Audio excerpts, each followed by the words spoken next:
Welcome you all to this webinar on doing business in Indonesia and Malaysia, which will be held today by Sjaak PAPPE. He was a consultant of Cost-Data Insights. This is a series of webinars that are taking place as part of the CubeIn project. A few words about the project itself. There's the CubeIn platform. You can see a screenshot on the bottom left corner of the current screen. The CubeIn project is funded by the European Commission, and it's targeted at European SMEs to help them do business in emerging markets and to do innovations, particularly in those markets, and ideally even to take them back to Europe. There are two major parts of the project. One is the learning platform, which is cubein.com. I hope you have already registered there. If not, please go ahead. The platform consists of four main parts. The tools consisting of tests. You can, for example, test your cultural knowledge on Southeast Asia. Then we have a library section. You can find country documents, how to do business in the various countries. And you can find the webinars, and this is part of the webinar section. We already had very interesting webinars. One was on cultural intelligence, one about doing business in India, and if you're interested in the past webinars, you can go to the platform and you can watch the recording. And also we have more webinars upcoming. Next week there will be one on May 15. There will be one on non-verbal communication. In an intercultural context. The other part of the project are the learning circles. They are physical and virtual learning circles that are free for SMEs. For the learning circles, they can take place in the emerging economies. So SME decision takers can go to India, for example, and participate in the learning circle there. And we also organize learning circles in Europe. Yeah, let's move on to the next slide, please. Yeah, some practical information. You noticed that your microphones are muted. Just to have a good sound quality throughout the webinar. If you have any questions at any point, please write them into the chat. You can find the chat on the right side. There's this chat box. And please send them to the host of Data Insights, and we'll make sure they come to the attention of Sjaak PAPPE, who is hosting this, who is speaking today. And yeah, he will try to answer your questions throughout the webinar, but especially also in the end when we have a Q&A phase. Yeah, with this, I give the hand to Sjaak. Please go ahead. Thank you. Thank you, Michael. Good afternoon, everybody. As you can see, my name is Sjaak PAPPE. I'm Dutch, although I have some international roots, as you can see on the right-hand side. German and French, amongst others. This is a little bit about my education, not really interesting. I'm Dutch, you know, Dutch are modest, so they don't brag about themselves. I worked internationally for oil company called Texaco and Boots in several areas all around the world, including Southeast Asia. And I did also executive search work. And maybe an interesting thing to mention is that I'm an ex-client of Data Insights. When I worked for Texaco and Boots, I was for about 10 years client, and about 19 years ago, I switched roles because I thought the work dealing with culture was so fantastic that it made my life more happy. I'm also a member of an advisory board in Rotterdam Business School. Some great areas of interest: cross-cultural innovation, so innovation done through different cultures, international marketing, transcultural production, and human source management. So this is a little bit about me. Like I said, I'm Dutch, so you know the Dutch are direct, compared to other cultures who are blunt, you can say. This webinar is all about doing business with Indonesia and Malaysia from a cultural point of view. We will touch on aspects of the economy, but the main focus is culture. Important is to realize that basically what we strive for around the world, being happy, creating success for ourselves, that's the same all over the world. How we do it is embedded in what we call culture. Later on, I'll explain the topic of culture. Of course, you want business. You want to win business. You want to find the right partners. Now, what important is to realize for yourself is take time and invest in understanding cultures, understanding target cultures. And we don't focus too much on do's and don'ts, although these are important. But you can find these do's and don'ts everywhere on the internet or on the CIA website, which is a very good website for that. But we would like to explain to you the cultural system that lies behind the whole culture. It provides you with a much wider range of, let's say, behavioral strategies than just focusing on do's and don'ts, because the do's and don'ts are nice, but if you get into a situation where the do's and don'ts don't help, you may struggle. Now, the two countries we're going to focus on. First one, Indonesia, a huge market, 260 million people. It's the largest economy in Southeast Asia, very diverse, a lot of ethnic groups, a fast-growing young population, and also urbanization, which is, like in many countries, happening, but also here, a strong flow of people from the countryside to the cities. Java is the biggest island, and also 50% of the people live on Java. You see that in the screen in the middle. It's a smaller island, but most people live there. Important to understand, as you know, a Muslim majority country with multiple influences: Chinese, Malayan, Dutch, as some of you may know that the Dutch have been in Indonesia as a colonizer for about 300 years. Despite the urbanization, still about 50% of the people work in agriculture, and the export is a quarter agriculture and 50% of industrials. Also, a lot of the industries are focused and based in Java. Cornerstones of the society is family, religion, and religious harmony. Key things to remember. I'll come back on that later. The other country, Malaysia, a much smaller country, nearly 32 million people.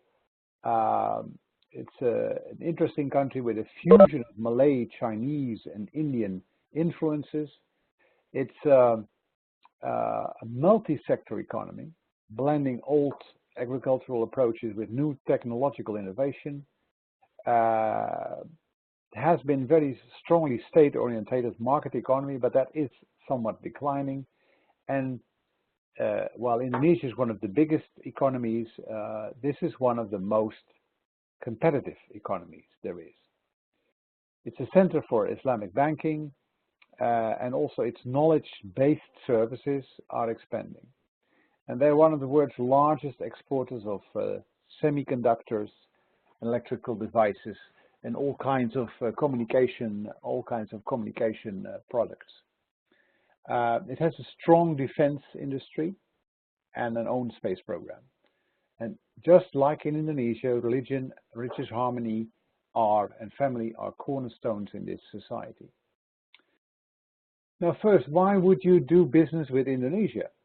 An option might be to focus on digital things. Indonesia is one of the largest digital users and fastly expanding. So digital marketing is an important topic to focus on. What to focus on, for example, in Malaysia? Malaysia imports all kinds of intermediate goods, capital goods, and also consumption goods. So there the focus is also on technology, but they are a little bit further ahead than Indonesia on technology. The basis for SMEs, of course, and also other multinational companies is to be effective in cross-border business. Also, when you work cross borders, you will have a lot of virtual contacts, mail, phone, etc., Skype meetings, what you have. In these type of relationship-oriented cultures, that is a strong aspect to focus on because it's not the most easy thing to deal with. And of course, you need to have a good contact with all stakeholders involved. In these type of environments, creating trust and credibility is extremely important. Now, you might say that's everywhere. Of course, that is everywhere, but the level is different. For example, in Europe or in the Netherlands, in the US, you're as good as your last assignment. In these countries, people do business with you. They don't do business with your company. They do business with you. So therefore, building up personal relationships, building up trust and credibility is extremely important. The trust is the key thing. It's about winning trust first and then winning the business. It has a lot of impact on communication and repeat business, etc. So in order to do that, you have to get out of your comfort zone, especially when you're from Europe. And of course, this program is focused on Europeans.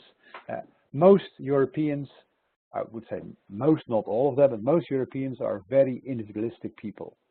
And that means that they do focus on relationships, but they are more focused on the task. The people from Southeast Asia are first of all focused on relationships. So that's an aspect to get out of your comfort zone. So in order to that, be prepared that the countries have a strong hierarchy. That means that large parts of Europe are not hierarchical, but it means that doing business with people who are in top of the hierarchy is the key thing. Another aspect is in groups. What does it mean? People are members of all kinds of groups: families, street groups, educational groups, business groups, sports groups. These groups are extremely important for people. They support each other, they create trust among each other, and they are loyal to each other. Also, that is different from Europe, where most cultures are very individualistic. People focus on themselves. Hierarchy and in-focus means patience, because it takes time to take decisions. So patience is an important thing. Related to relationship building, bureaucracy is part of it, and because people want to build up trust, a lot of information, pre-information is needed. You also see the word corruption here. That's, of course, doesn't sound very nice. It's especially focused on Indonesia. But you have to realize in economies with a strong centralized institutions, and also where there is still a lot of poverty, corruption is part of the cultural system. Whether you like it or not, it is a given, and you have to deal with it. So be flexible. With regards to culture, it's important to realize that especially also for Indonesians and Malaysians themselves, but also for ourselves, is that if you deal with your own culture, you don't have to think of it. Dutch know how to meet, Americans know how to meet, UK people know what a meeting is all about.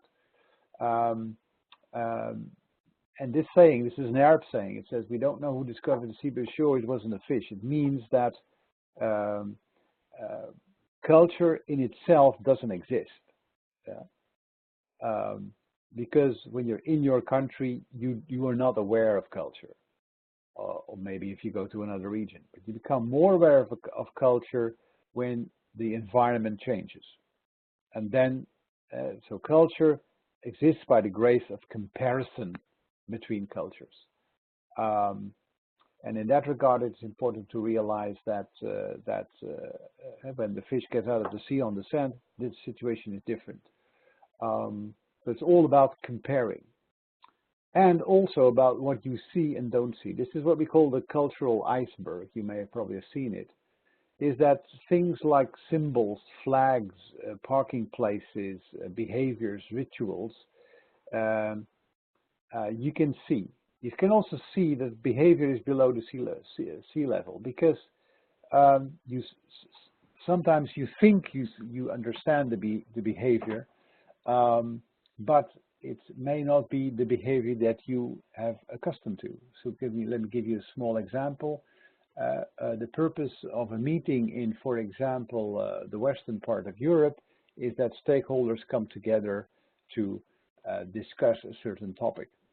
In hierarchical cultures like Southeast Asia, the purpose of a meeting is, of course, the stakeholders come together, but it is the platform for the boss who communicates his or her decision, and people are allowed to ask questions. It is not the purpose that in the meeting decisions are made. Decisions are made before the meeting or after the meeting. So behavior, what you seem to recognize, may not be the behavior that you think it is, and especially the core part of people's behavior is driven by values. Values are the emotional preference of people for a certain type of behavior, and which is learned. Remember, culture is learned. So, to be on the top, accept these differences. There's a saying we have in the Netherlands, when in Rome, do as the Romans. So when you're in Malaysia and Indonesia, you have to understand that and behave that. Understand, of course, understand why people behave in a certain way and appreciate it, despite the fact it's different. Also, what important is, and Michael was referring to that in an earlier stage, that you can take tests on your own cultural values. I would definitely advise to do that, because, like I said, culture exists by the grace of comparison, and that means that understanding your own cultural program is extremely important. Let me give you an example. My cultural values, for example, on the topic of hierarchy, is that I score extremely low. So that means I'm very difficult to steer, and I needed the Hofstede Insights consultants to make me aware of that, because it explained to me why I made so many mistakes internationally by not accepting hierarchy. Now I learned it, and I've learned to build strategies around that. Recognize that cultures are differences. Adapt as far as possible. Not, of course, don't try to be a Malayan or Indonesian. That will look very silly. But adapt as much as possible and build relationships. And, of course, create opportunities through these relationships. And also embrace that we are, of course, as individuals, we're all different, but also embrace that that we have many different cultures, and embrace that cultural diversity. Of course, it's logical that you, based on your own values, have sometimes feelings of irritation. That is normal. Accept these feelings of irritation. But it also means that apparently the other person has touched on your values. So everything that irritates you about others says more about you.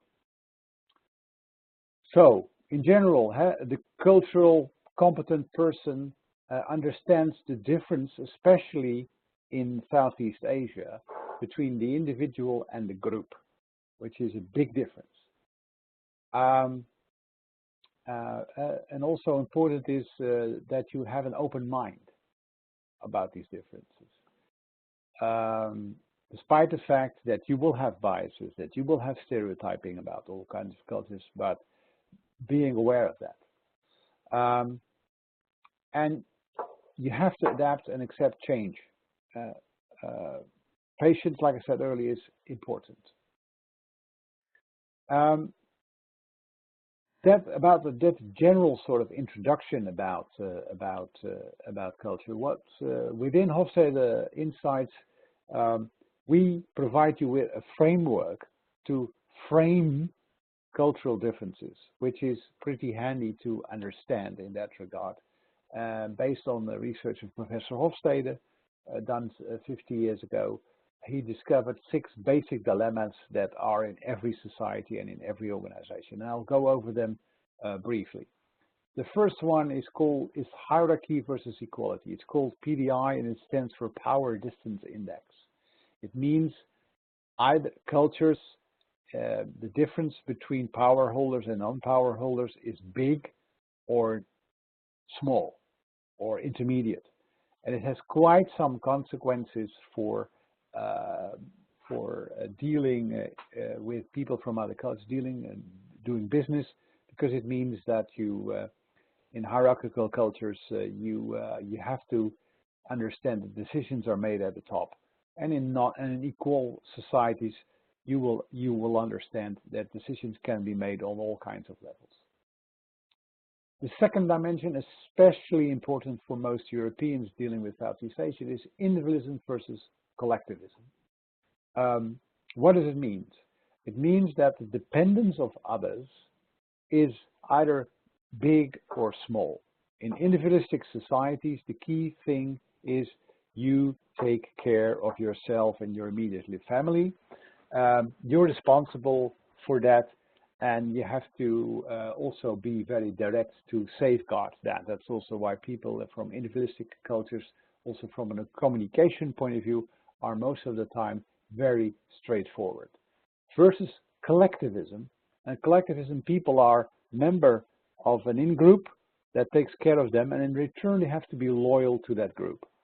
The positive side of it is, of course, that the group takes care of its members, which is in business sometimes very handy. Of course, there can be fierce competition between groups, but it also means that people don't want to harm the face of the group.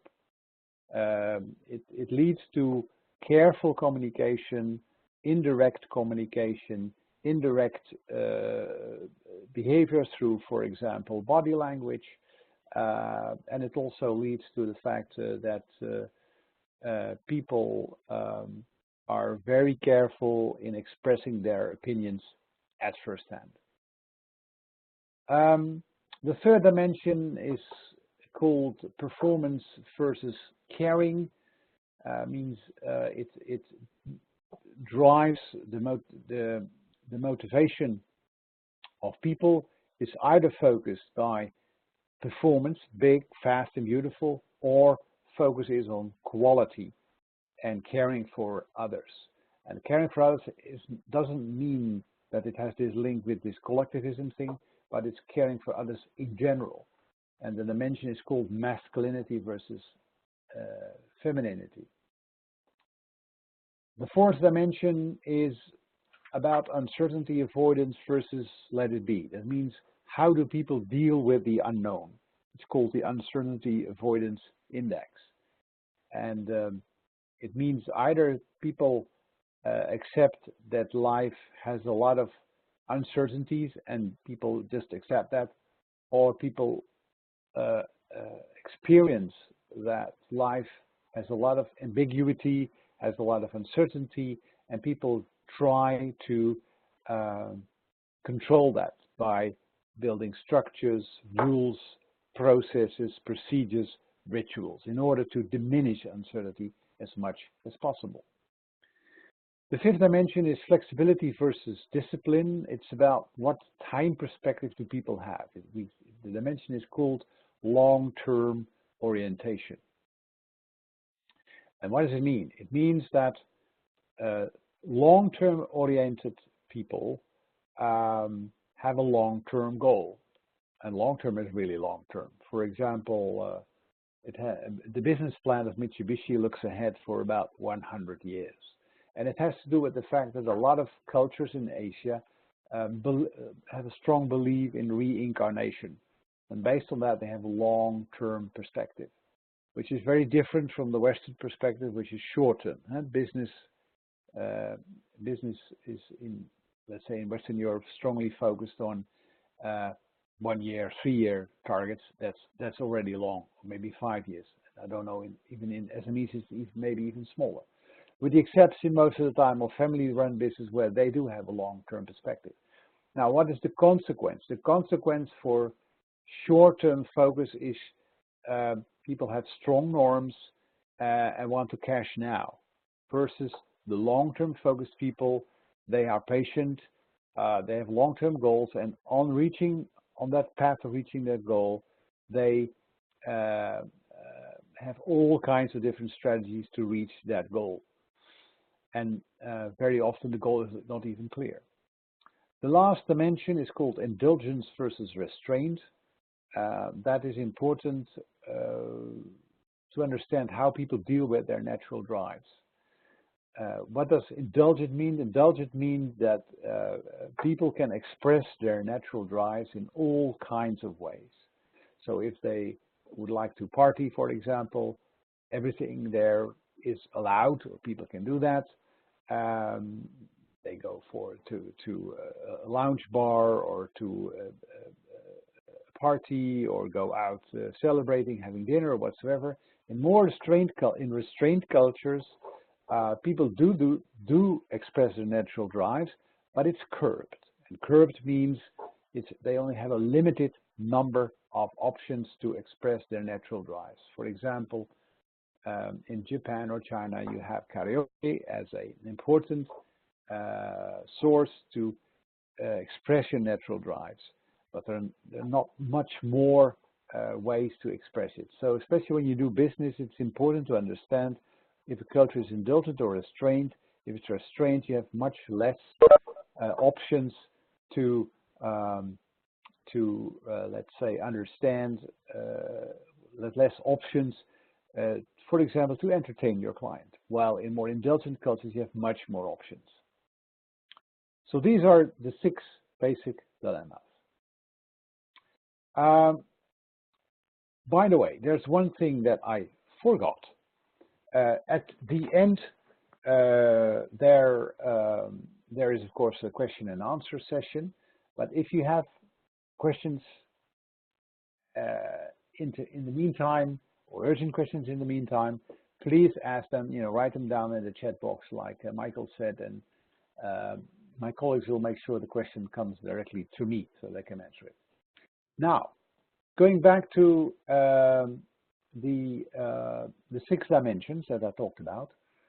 The 6 dimensions in the Hofstadter model are developed based in 50 years over 50 years time on the basis of surveys that were spread around representative parts of the societies, and in these 50 years they have been validated for many, about 70 times the research is validated, so they're pretty actual, and it expresses itself in figures, which is handy for the comparison.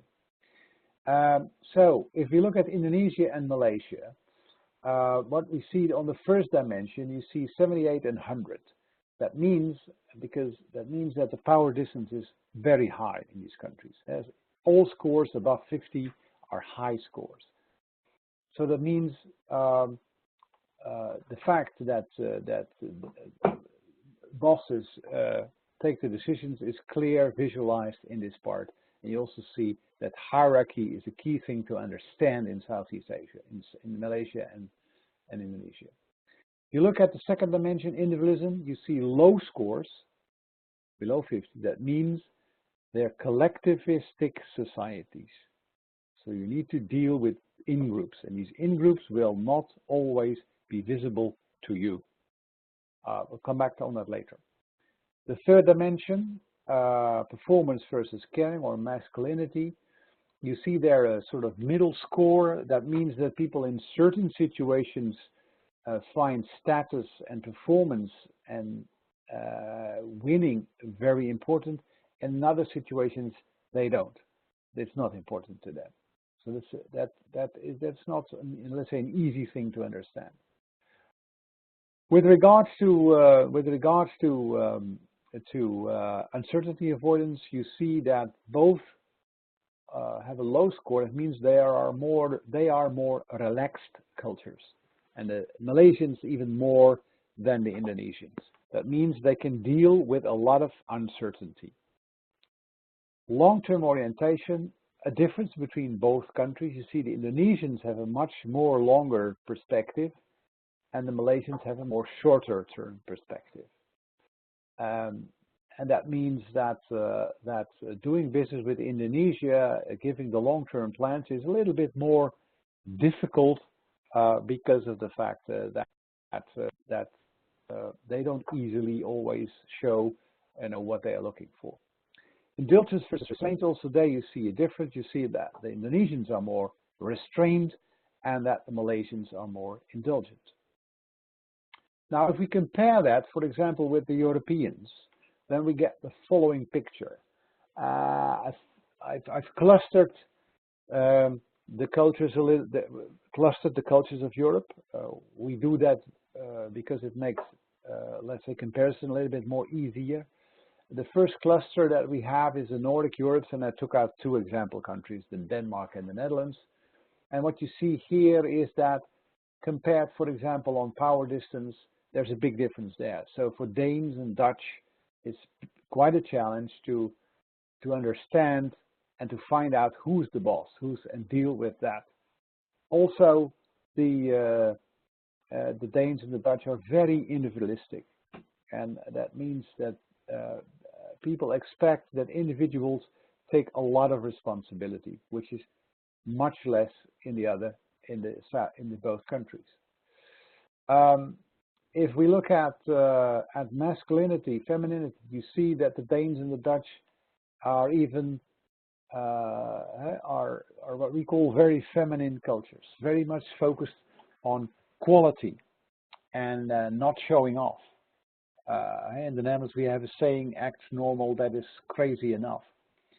So it means in terms of business that there's a difference in terms of focus of quality. The Danes and the Dutch are strongly quality focused, which is different from the Malaysians and the Indonesians in terms of perspective, and also showing success. For example, in negotiations, in masculine societies, you give your opponent a chance to win something, to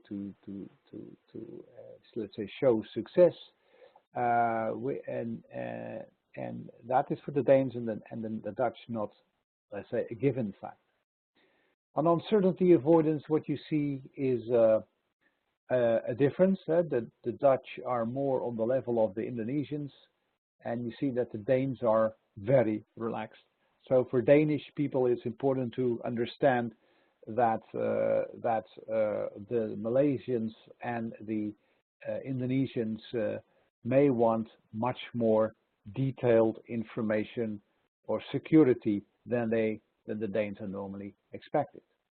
In terms of long-term orientation, you see again also that the Dutch and the Indonesians have a sort of similar picture of long-term orientations, and the Danes and the Malaysians are more shorter terms oriented. In terms of indulgence, and you see that both Nordic Europeans are much more indulgent. So enjoying themselves in different ways is okay. So it means also in Southeast Asia, pay attention to, let's say, expressing your natural drives. Another culture cluster in Europe are the Anglo-Saxons, as I call them. Hope not offend them. The UK and Ireland. Partly similar differences in the first two dimensions as the Nordic Europeans, but you see a big difference on the third dimension, where you can see that the Anglo-Saxons are much more masculine than the Malaysians and the Indonesians. Now, in terms of business, it means that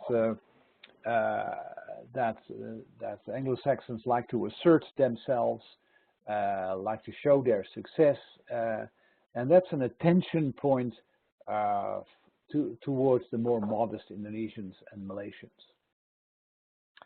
With regards to uncertainty avoidance, you see there that there's a similar picture. The only thing is that the Indonesians are more uncertain compared to the other Anglo-Saxons. Long-term orientation, what you see is that the Anglo-Saxons are more on the have a more short-term focus, and that is of course what we also see in the business economy, more short-term business focus. Indulgent, just like the same picture as the Nordic Europeans. The Latin Europeans, for example, the French and the Belgians, but also the Italians, Spanish, etc. What are the differences here? Well, what you see here is that the Latin Europeans, and why do I, by the way, call them Latin Europeans? Because Latin Europe is still strongly comparable to the old Roman Empire. What we see here is that the Latin Europeans are also hierarchical, so they are should be pretty good equipped in understanding the concept of hierarchy. With regards to individualism, also here the same picture as before. And with regards to masculinity, we see here a picture where they are more or less all on the same path. That means that in certain situations, also the Latin Europeans can be very masculine or very qualitatively focused. The fourth dimension has quite a big difference. You see here the Latin Europeans are compared to the Malaysians, Indonesians, much more uncertain. So they prefer a lot of certainty about a lot of things, a lot of information about things, a lot of guarantees or contracts or whatsoever. And you see there's a big difference with the Malaysians and the Indonesians, where the topic of the relationship is more important than giving all kinds of security. So that may be potentially useful for the Latin Europeans. Long-term orientation, what we see here is that especially the Belgians have a little bit of a longer perspective, but the French are more comparable to both countries. And with regards to indulgence, there are not many differences. The Central Europeans. Key countries: Germany, Austria, Czech Republic, Switzerland, etc. First dimension, also they have to understand the concept of hierarchy better. As you see that the Germans and the Austrians are not hierarchical. It's maybe a lot of surprises to people that the Germans and Austrians are not hierarchical, because a lot of people tend to say they are not. That has to do with the uncertainty avoidance. What non-Central Europeans see is that that people in Central Europe respect experts. And when experts have proven themselves, they pay respect to them. That's what we see. They're not hierarchical. So also they may have a challenge dealing with hierarchy.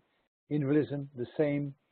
They are the Central Europeans, compared to the Malaysians and Indonesians, are much more masculine. So they like to win and show success. So a point of attention for them dealing with the people from Southeast Asia. Also, they are uncertain compared to the people from Southeast Asia. It also means that they have to be careful in asking all kinds of guarantees, etc. And also they have a little bit of a longer perspective in that regard. And with regards to indulgence, the Germans will understand that certain things are not allowed, and the Austrians need to pay attention to that. The Eastern Europeans, in this regard here, examples Bulgaria and Romania. These countries are also very hierarchical, so they will understand the hierarchical issue in these countries. Also, they are collectivistic. Also they will understand the topic of loyalty to groups. Compared to also the masculinity is also comparable. So from that point of view, certain situations masculine and other situations not masculine.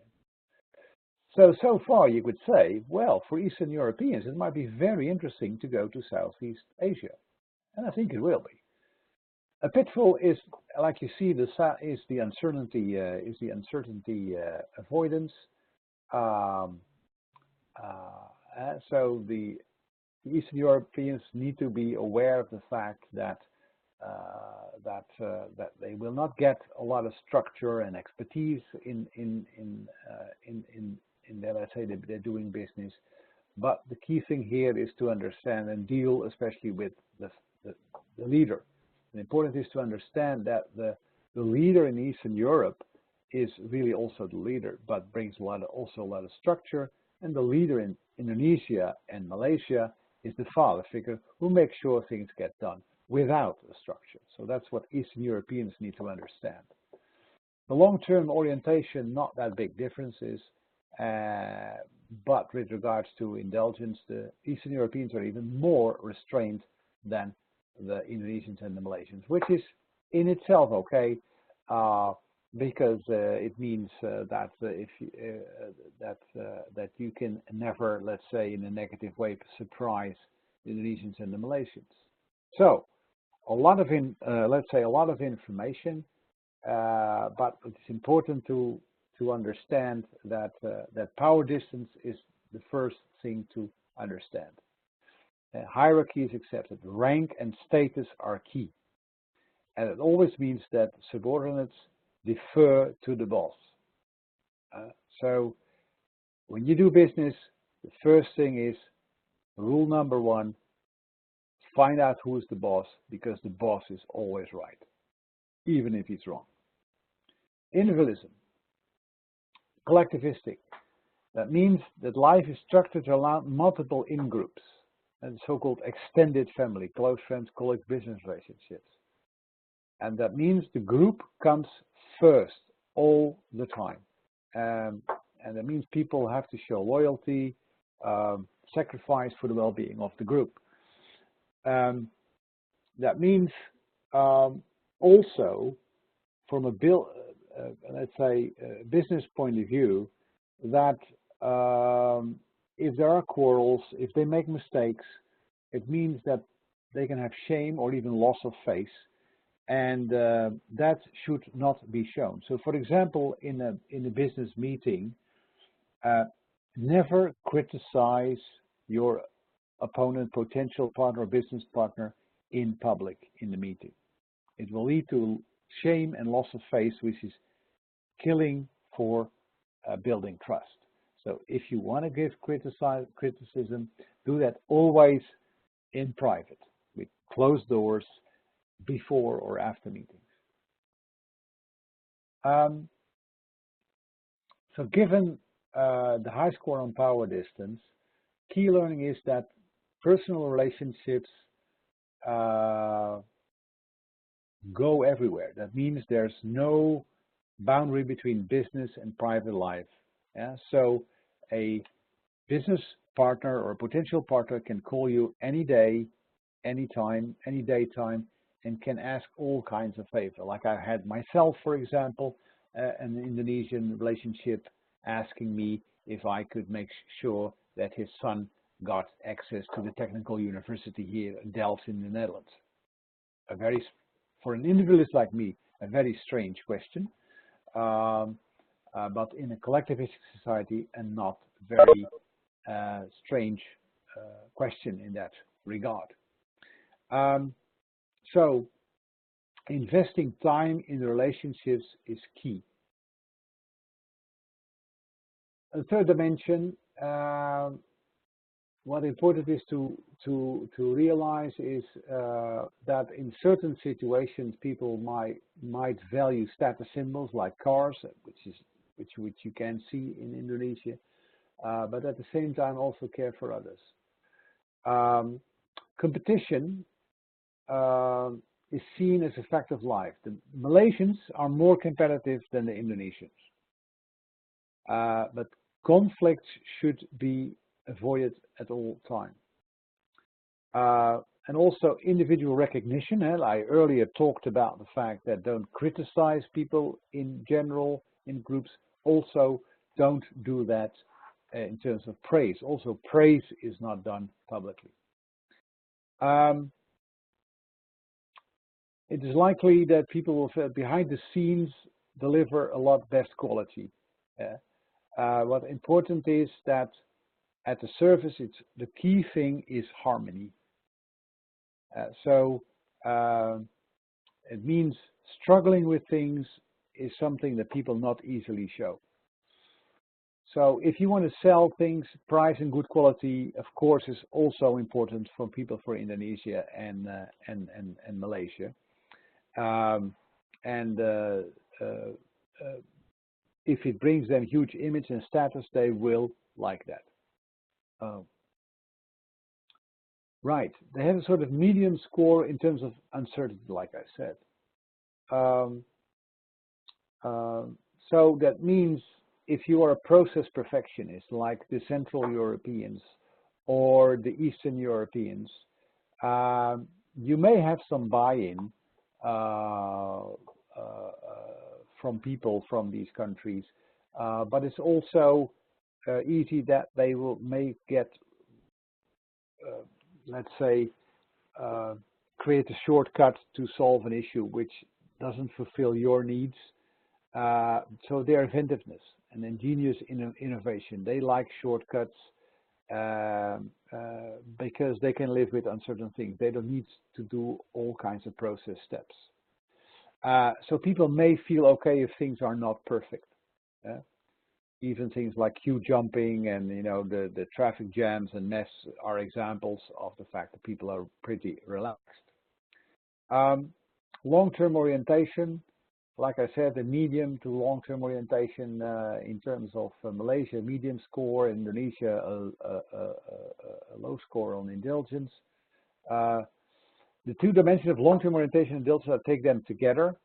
Malaysians traditionally shunned credit cards, so recently, and only when you can afford it to have a credit card. So now things are changing, and credit cards are becoming more the norm. Indonesia have a long-term perspective. That means in Indonesia, for long-term, it means people like to develop a life and so that at a certain stage they can comfortably retire. That's a little bit less the case in Malaysia, but still also retirement is important, and also important to realize from an economic point of view. Malaysia is seen by foreigners as one of the best countries to enjoy retirement.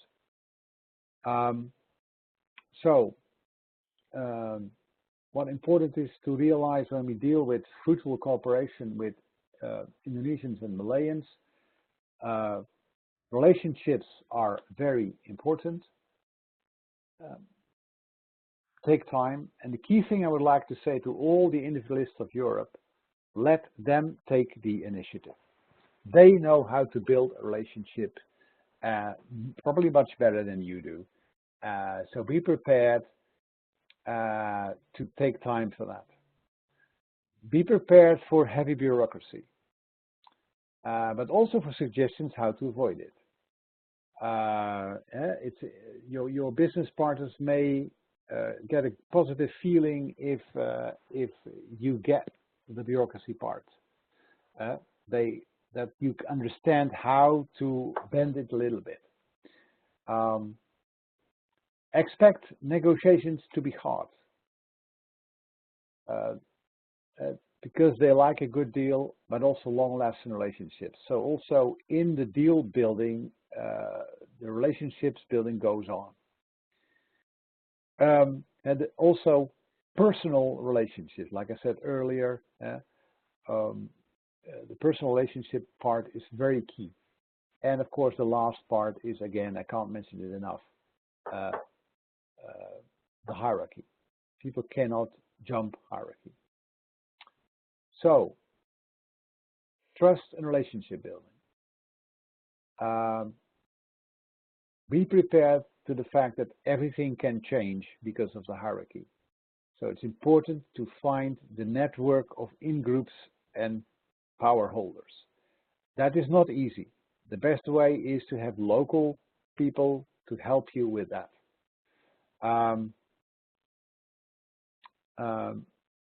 So it's important that contact with each other, with people, let's have a frequent contact is extremely important. but that still means you have to be also price competitive and strong value. So, for example, if you look at this, let's say, case study, based on, if you're from the UAE, you're based and you want to sell an innovative mini video camera to Indonesians and Malaysian video producers, then you found it on the internet. You know, all parties are known to each other, yet you want to take the business forward. Cultural communications, issues and some worries and dependencies exist on both sides. So how do you overcome these concerns? Yeah. What would you advise? Well, the key thing here also is to get in let's say, personal touch with everybody, going over there and have important talks to get to know each other personally.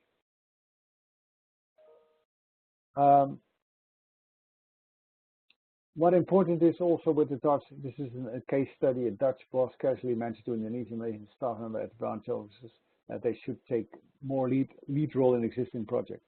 They smile, of course, and nodded.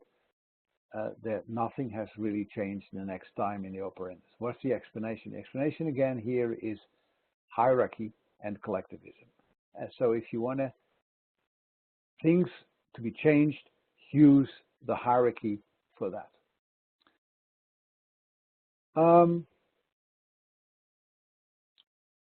At this stage, I would suggest that we have a 2 minutes leg stretch, yeah, and then I'll be back for the finishing off of the program so far. So let's suggest a 2 minutes leg stretch, and I'll be back then.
So the 2 minutes are over, so I'll continue.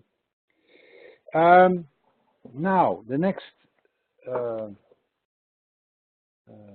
topic is a little bit about consumer needs and behavior. To put it a little bit, let's say, in terms of the context for the cultural parts, consumer needs and behavior. Some key findings in Indonesia. The consuming class is a big class. They become more sophisticated, about 70 million people in spending habits. This is one of the fast-growing consumer markets. Like I said, with urbanization, Indonesian cities are at a different level ability of propensity to customer. That means focus is very strongly on city and on doing business in cities. Retail channels, the traditional short, the small stores like warungs dominate, but still modern retail is continue to gaining ground. The growth in convenience stores, a lot of social networking, but still a lot of low penetration in online shopping and banking still. Indonesians strongly prefer and trust local brands, and the consumer class is driving growth. So for SMEs, amongst others, is focus on localization, acquisitions, mergers, and local partners. How Malaysians spend their cash. You see, they a large part is focused on savings.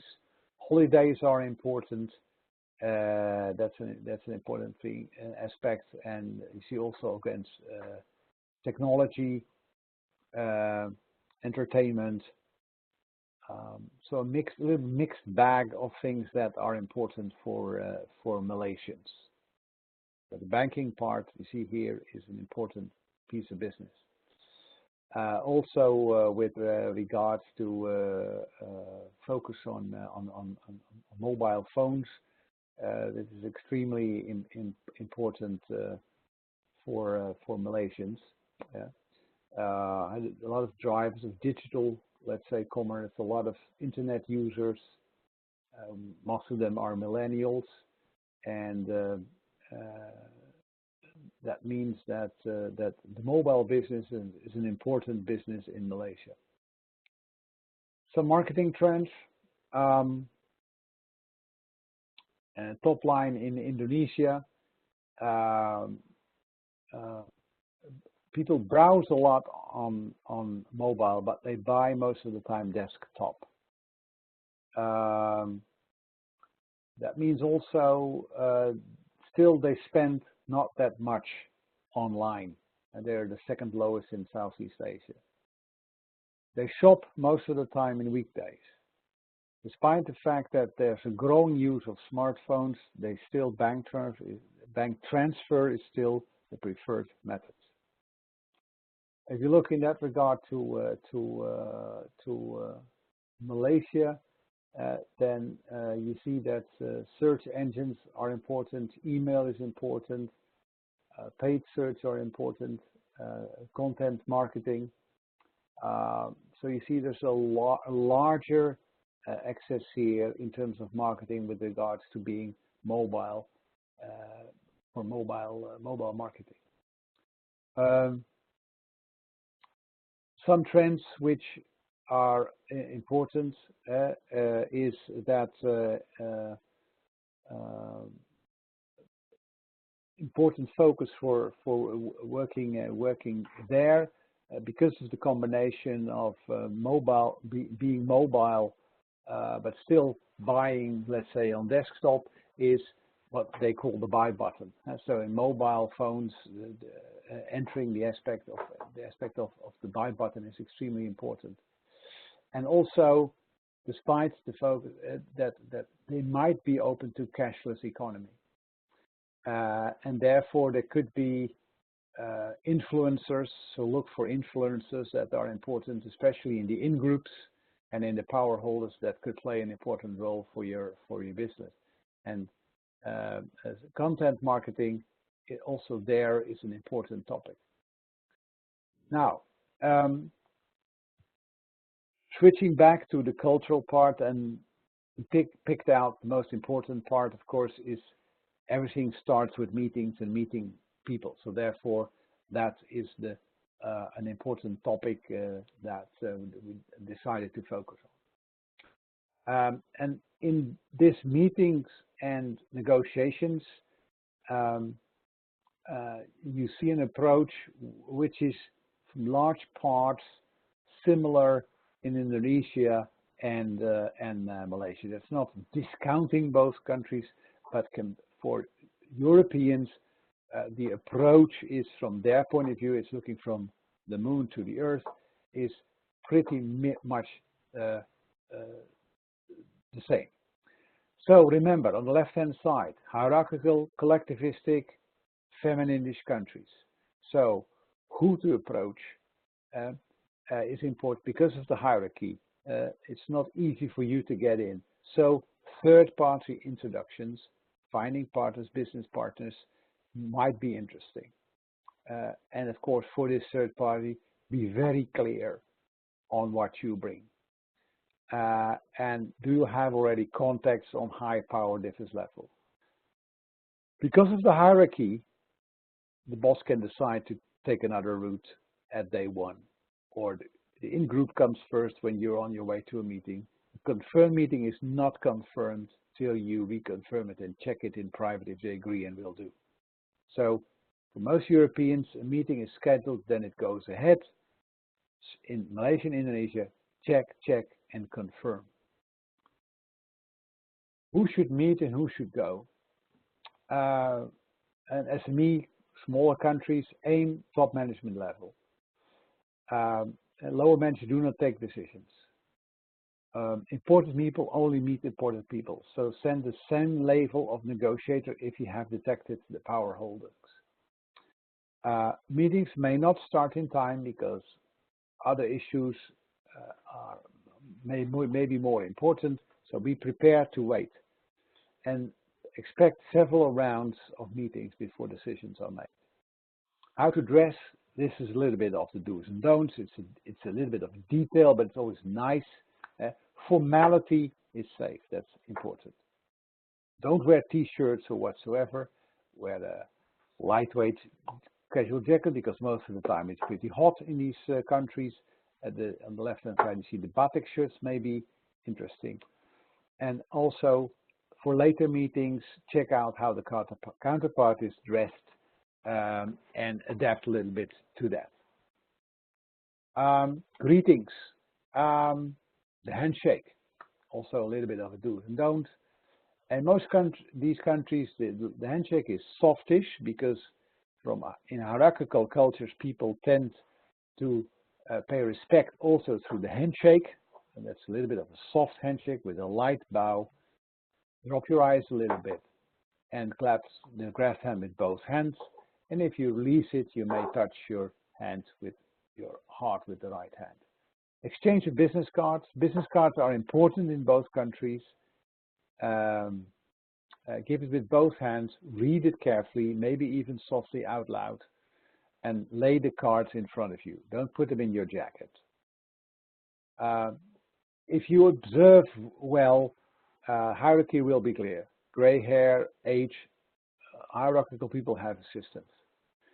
If you give a presentation, if they applaud your presentation, applaud back. All relationship building processes in these countries start with small talk, personal interest, hobbies, food, culture, art, sports, family. A lot of topics, no politics, please, no religion, small talk to start with, or let them start by that. Meetings and management styles. Remember, hierarchical, individualistic cultures, so titles are important. In Europe, we tend to have a sort of downgrading of job titles. People now can be CEO of a three-man company in Europe, or be a chief storyteller. In Asia, that is different. A vice president is really a high rank. And so, like I said earlier, complimenting, rewarding, criticizing publicly is ineffective.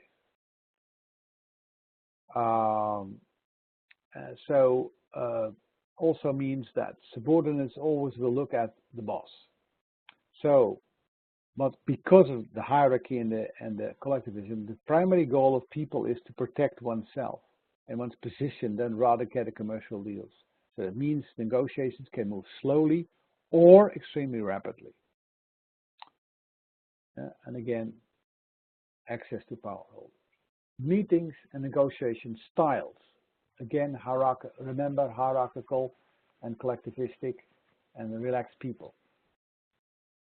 Make sure, despite they're relaxed, but the boss wants to know what it's all about. Have an agenda.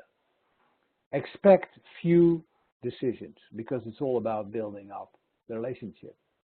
Be prepared to provide a lot of information. For the more uncertain cultures like the Central Europeans and the Eastern Europeans, that is no problem, and also a little bit, and also for the Latin Europeans.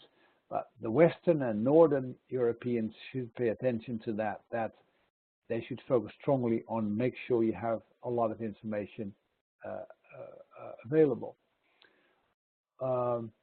Also, make simple presentations because they are for study. They will not give feedback immediately or decision making. Leave details out and leave them behind, for example, in the package for the others. Make sure you have in your team you have clear roles. That is also clear for them because of the hierarchy.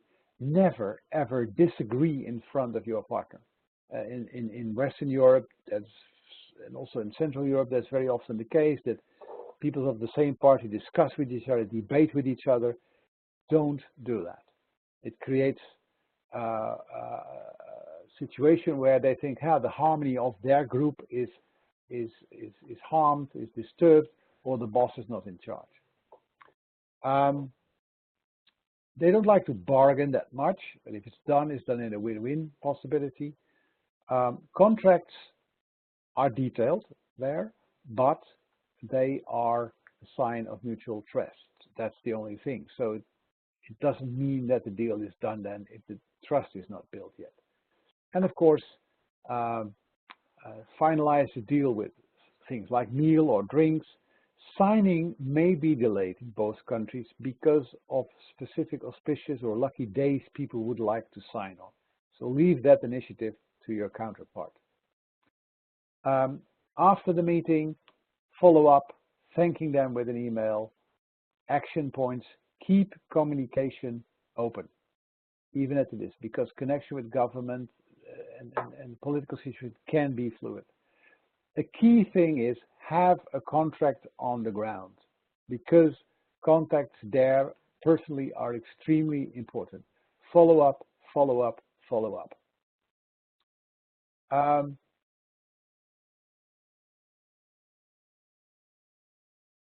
Important things again to repeat. Never assume and always reconfirm. Yeah? The deal is not a deal until it's a real deal. Patience and flexibility. Yeah. Take time to observe and the differences and read yourself into both countries. Relationships are more than a merit, and social status is overthrown by relationships. Like I said many times, follow-up contacts are key. Now, some key to finalize, to go to the finish. Some key potential pitfalls for you summarized.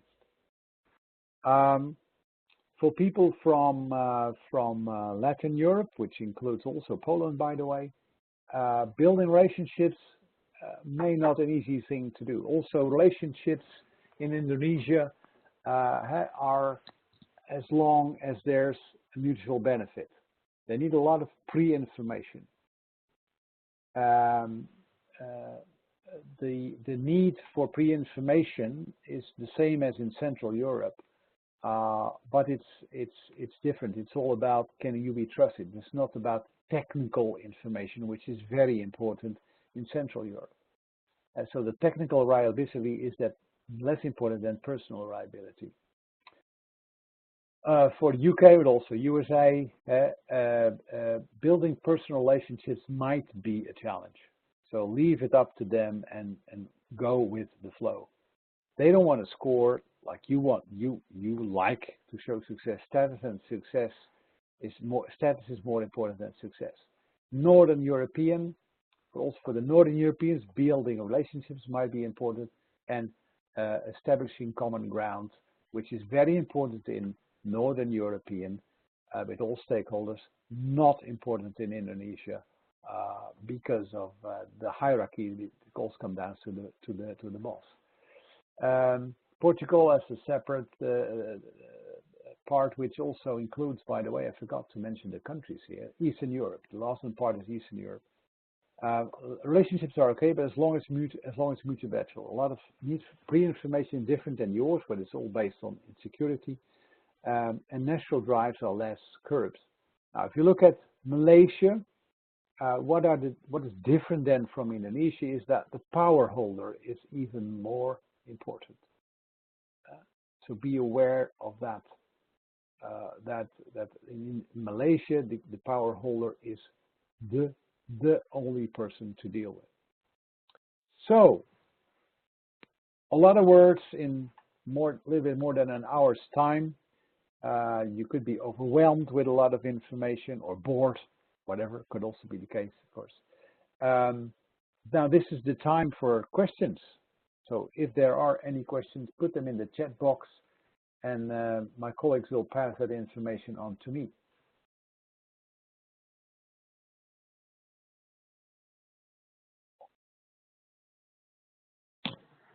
Okay, Sjaak, we got a question come through here. Question is, how significant are the cultural differences between Malayan, Chinese, and Indian Malaysians? The differences in that regard are, let's say, the relationship for Chinese nations is that they are more hierarchical than the Indian Malaysians. So that means that the role of the, let's say, the boss is even more important. And also they are a little bit more collectivistic, so they're more strongly focused on their own in-group than the Indian Malaysians.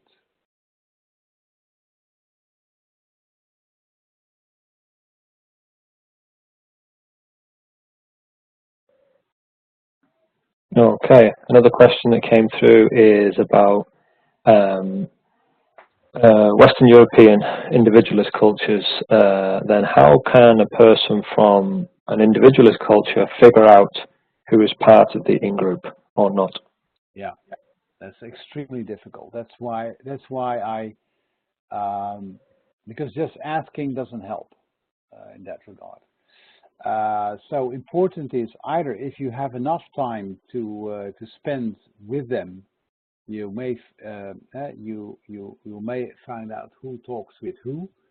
But the quickest solution is to have a third party or a person on the ground that helps you detect that, because they can detect it easily. Yeah, there was another question about third parties. Is it always necessary to have a third party involved in any kind of business negotiations? I would say for most Western European countries who are not hierarchical and individualistic, I would advise to do that.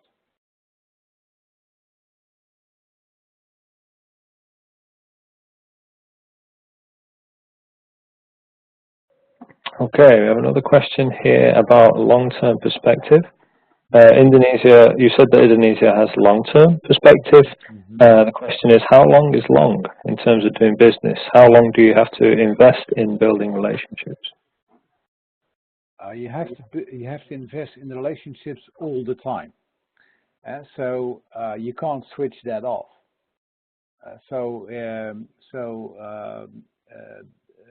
It is a habit, it's a way of living and dealing with the relationships. So you can't say after a while, well, now it's enough now, or we switch now to the task. No, you can't. It will go on forever.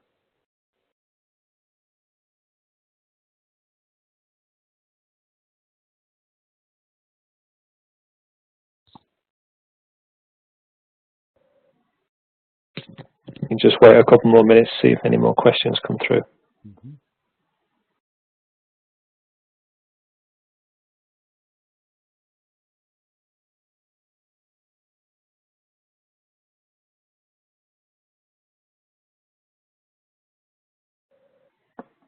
One more question came in here, and it's how can people with lower level titles make contact with the right people? You said that important people talk to important people, and Yeah. you might be an important person, but if you don't have the right title. Yeah. With regards to that aspect, again, find out how the hierarchy works and use then your own hierarchy to deal with the other hierarchy. If that is not possible, find the person on your same level and then be prepared to have a little bit more waiting time available to get the answer back. Because the other counterpart in Indonesia or Malaysia will need to go up in the hierarchy and discuss the several topics. And that will take time to get back to you.